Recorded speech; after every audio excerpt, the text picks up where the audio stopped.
ఆందోళనకరము. ఇలాంటివి పునరావృతం కాకూడదని మనం కోరుకోవాలి. సార్ ఏపీ టెన్షన్ వరుస కేసులు, కిడ్నాప్లు, లాకప్ డెత్లు, పార్టీల గొడవలు, నిజంగా చాలా టెన్షన్. అంటే మీడియా, అట్లీస్ట్ మీడియా వరకు కొంతమంది అంటారు మీడియాలోనే అన్ని కిందేం కాదు, కింద కాదని కూడా మనం ఏం చెప్పలేము. ఎందుకంటే నిన్న మనం మాట్లాడాము, ఒక శాసనసభ్యుడేమో వాళ్ళ పార్టీకి చెందిన అడ్వకేట్ ఇంటి మీదకి వెళ్ళిపోయాడు. ఆ వెళ్ళిపోయి ఆయన జేసీబీ తీసుకొచ్చాడు. చాలా తీవ్ర స్థాయిలో బెదిరింపులు, హెచ్చరికలు అవన్నీ కూడా జరిగాయి. అది అయిన తర్వాత ఆ లాయర్ను, ఆ ఈడుపుగంటి శ్రీనివాస్ బాబు అనే లాయర్ను అడ్వకేట్ అరెస్ట్, పోలీసులు కేసు పెట్టారు. ఏమని అంటే అంతకుముందు ఎప్పుడో ఈ దెందులూరు ఎమ్మెల్యే చింతమనేని ప్రభాకర్ను ఆయన దూషించాడు మా సమక్షంలో అని 4 మహిళలు ఫిర్యాదు చేశారని. సో ఇవన్నీ కౌంటర్ కేసులు అనేది స్పష్టమైపోతుంది. అధికార పార్టీ వాళ్ళ మీద చర్య తీసుకుంది. ఇంకా ఒక ఎమ్మెల్యే, పాలక పార్టీ ఎమ్మెల్యే నేరుగా వచ్చి వాళ్ళకి సంబంధించిన ఆయన ఇంటి దగ్గర ఇంత గొడవ చేసిన తర్వాత ఇంకా అంతకంటే టెన్షన్, అంతకంటే కూడా ఇంకోటి ఏముంటుంది. ఇంకా మనం 2 రోజుల నుంచి చూస్తున్నాం, ఆ చిన్న పాప జ్ఞానేశ్వరి, ఆ అమ్మాయి ఏమైంది, చిన్నారి పాప ఏమైంది, కొండ చిలువని కుక్కని చంపేశారని, చేతుబడి చేశారని, క్షుద్ర విద్యలని, అమావాస్య అని రోజుకు ఒక కథనం. ఇటీవల కాలంలో ఎప్పుడు లేనంత కథనం. పోలీసులు ఏమో కిడ్నాప్ కాదంటున్నారు, కానీ అదేమో తేలడం లేదు. ఒక విధమైన ఇటువంటివి ఏమంటే మామూలు కుటుంబాల్లో, మహిళల్లో, పిల్లల్లో ఒక భయాందోళన వాతావరణాన్ని తీసుకొని వస్తాయి. కొన్నిసార్లు కొన్ని ఏమో విషాదకరంగా ముగుస్తుంటాయి, కొన్నిసార్లు సుఖాంతం అవుతుంటాయి. ఈ పాప కథ సుఖాంతం అవ్వాలని మనం కోరుకోవాలి. కానీ అసలు ఈ వాతావరణం, ఈ ఉత్కంఠ, ఈ టెన్షను. ఇంకా మనము ఇక్కడ విజయవాడకు పోతే కనుక అక్కడ సాయి కృష్ణ అనే అబ్బాయి, ఆ సాయి కృష్ణ అనే అతన్ని కనిపించట్లేదని, అతను అంతకుముందు కూటమి మీద పోస్టులు పెట్టాడు అవి అని చెప్పి అతన్ని పోలీసులు తీసుకెళ్లారు. అతను జాడ కనిపించట్లేదని ఆమె వాళ్ళ తల్లిగారు అనుకుంటా హైకోర్టులో వేశారు. అది వాయిదాలు పడుతుంది. నిన్న కూడా పోలీసు అధికారులు అతని ఆచూకీ తెలియడం లేదని చెప్తున్నారు. ఇప్పుడు ఆ కేసు వాయిదా వేశారు. మరి ఎన్ని రోజుల పాటు ఆచూకీ తెలియకుండా పోవటం, అతన్ని ఎన్కౌంటర్ చేశారని వైసీపీ నాయకులు కొంతమంది మాట్లాడుతున్నారు. పోలీసు ఎన్కౌంటర్ కదా, సారీ, లాకప్ డెత్ ఏదో జరిగినట్టుగా ఉంది, అందుకనే చేస్తున్నారంటే లాకప్ డెత్ కాదు. ఇవన్నీ ఎందుకు ఇలాంటి కథలని కొంతమంది ఖండిస్తూ, వైసీపీ, టీడీపీ కాని వాళ్ళు, కూటమిలో వైసీపీలో లేని వాళ్ళు కూడా కొన్ని పోస్టులు పెడుతున్నారు. అంటే చాలా రాజకీయం ఇక్కడ నడుస్తున్నట్టుగా మనకు చాలా స్పష్టమవుతుంది. ఇవి పోలీసులకు సంబంధించినవి. పోలీసులు చాలా విచ్చలవిడిగా వ్యవహరిస్తున్నారు. ఈ రెడ్ బుక్ వాళ్ళ రెచ్చిపోతున్నారు, వాళ్ళకి అదుబాజ్ఞలు లేకుండా పోతున్నాయని అధికార పార్టీ వాళ్ళు. నిన్న కూడా అంబటి రాంబాబు ఒక సుదీర్ఘమైన ఆయన ఒక మీడియా సమావేశం జరిపి వరుసగా ఈ ఆరోపణలను ఆయన ఏకరువు పెట్టారు. అలాగే ఇంకెక్కడో ఒక అతను ఆత్మహత్యా ప్రయత్నం చేశారు పోలీసులకు భయపడే అని చెప్పి. ఇంకో కుటుంబంలో ఒక టీచర్ కుటుంబం చాలా హఠాత్తుగా మొత్తం ప్రాణాలు తీసుకున్నారు. వాటి ఏం జరిగింది అంటే వరుస ఘటనలు ఇట్లాంటివి రాష్ట్రంలో. ఇది కాకుండా అధికార పార్టీలోనే అంతర్గతంగా నిన్న మనం బెజవాడ మాల్యా బ్రదర్స్ అంటే మీరని ఒకరినొకరు అనుకున్న ఉదాహరణతో వాళ్ళు కూడా పోలీస్ కేసులు పెట్టుకున్నారు. వాళ్ళు కూడా వాళ్ళని ఒకరినొకరు అనుకోవడంలో ఆగలే, వాళ్ళు కూడా పోలీస్ కేసులు పెట్టుకున్నారు. అంటే ఇద్దరు మాజీ ఎంపీ, ప్రస్తుత ఎంపీ, ఇద్దరు అన్నదమ్ములు, వాళ్ళిద్దరూ ఒకరినొకరు అనుకుంటుంటే ఆ నగరంలో రాజకీయ వాతావరణం అనండి, పౌర జీవితం మీద కానీ దాని ప్రభావం ఎలా ఉంటుంది. నిన్న మళ్ళీ కేసినేని నాని మాజీ ఎంపీ, ఆయన కొన్ని ఆరోపణలు చేశారట. ఈయన మటుకు నేను ఇక వీటి మీద సమాధానం చెప్పనని చెప్పా కదా, సోషల్ మీడియాలో వచ్చేవాడికి నేను జవాబు చెప్పను, వాళ్ళు చేస్తూ ఉంటారు, మీరు అడగండి అని ఈయన చెప్తున్నాడు.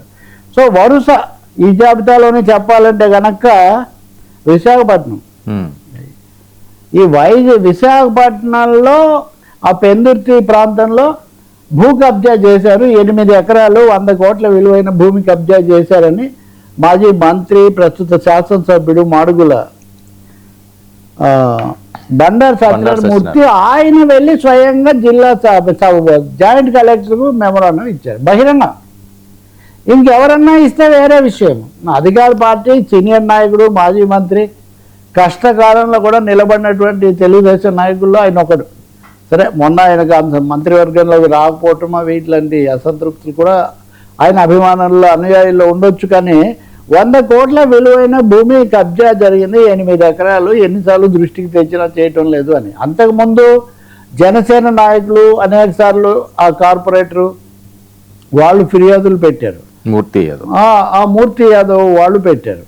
సరే వామపక్షాలలో ఏమో ఇప్పుడు ఆనందపురం మండలంలో ఇది ఒక పెద్ద సమస్యగా ఉంది. అవును, ఆనందపురం ఇంకో పక్కన మండలము వాటిల్లో ప్లాట్స్ తయారు చేశారు. వేరే చోట భూమి ల్యాండ్ పూలింగ్ చేస్తే వాళ్ళకి మేము ఇక్కడ మీకు ప్లాట్స్ ఇస్తాము, వాటి కాంపెన్సేటరీ కానీ ప్రభుత్వం వారు ఇక్కడ ప్లాట్లు వేశారు. ఆనందపురం అంటే చాలా విలువైన భూములు. ఎప్పుడైతే ప్లాట్లు వేశారో వర్మ వీటన్నిటికీ కబ్జాదారులు తయారైపోయి మీకు రాదు మాకు ఇవ్వండి. సో ఒక ఒత్తిడి తీసుకొని వచ్చి వీళ్ళ దగ్గర నుంచి భూములు వాళ్ళు తీసేసుకొని ఆ ఆదరా బాదరాగా వాళ్ళతో డీల్స్ చేసుకొని ఈ వచ్చే పరిహారంతో అమ్ముకొట్టేద్దాము అనే ఒక పరిస్థితి. అంటే ఈ విశాఖపట్నంలో చుట్టుపక్కల గూగుల్ ఆ ఉష్ణోగ్రత పెరుగుతుందా, నీళ్ళు ఏమవుతాయి, ఇలాంటి చర్చలు ఒకటి ఉంటే, అలాగే విమానాశ్రయాల కోసము లేకపోతే రకరకాల మిల్లుల కోసము సంస్థల కోసము హైవేల విస్తరణ కోసము భారీగా భూములు పోయి పరిహారాలు రాని అదొక సమస్య ఉంటే, ఇప్పుడు ఇంకా వాటిని గురించి ఏమన్నా అందామంటే ఇప్పుడు స్వయంగా పాలక పార్టీ ఎమ్మెల్యే మాజీ మంత్రి వచ్చి ఇప్పుడు ఫిర్యాదు చేస్తున్నారు. అంతకుముందు విష్ణుకుమార్ రావు మొదటిసారి శాసనసభ్యుడిగా ఉన్నప్పుడు చేసిన ఫిర్యాదుల మీద వేసిన సిట్ ఇంతవరకు కొలిక్కి రాలేదు. అయ్యన పాత్రుడు స్పీకర్ గారు సీనియర్ నాయకుడు, వాళ్ళ అబ్బాయి ఇప్పుడు ఎంపీ కూడా అయ్యారు. అంత విశ్వాసపాత్రుడు, అధికార పార్టీలో బలమైన వ్యక్తి, అందరినీ శాసించే సభాపతి. ఆయన ఫిర్యాదు చేశాడు, నా మీద ఫిర్యాదు వచ్చింది మీరు దర్యాప్తు చేసి తేల్చండి అని. ఏం లేదు. మరి ఇన్ని జరుగుతూ ఉంటే వీటి మీద ఎవరైనా అంటే వెంటనే వాళ్ళు దుష్ప్రచారం లేకపోతే ఇంకొకటి అనొచ్చు. సో అది కూడా ఒకటి నడుస్తుంది.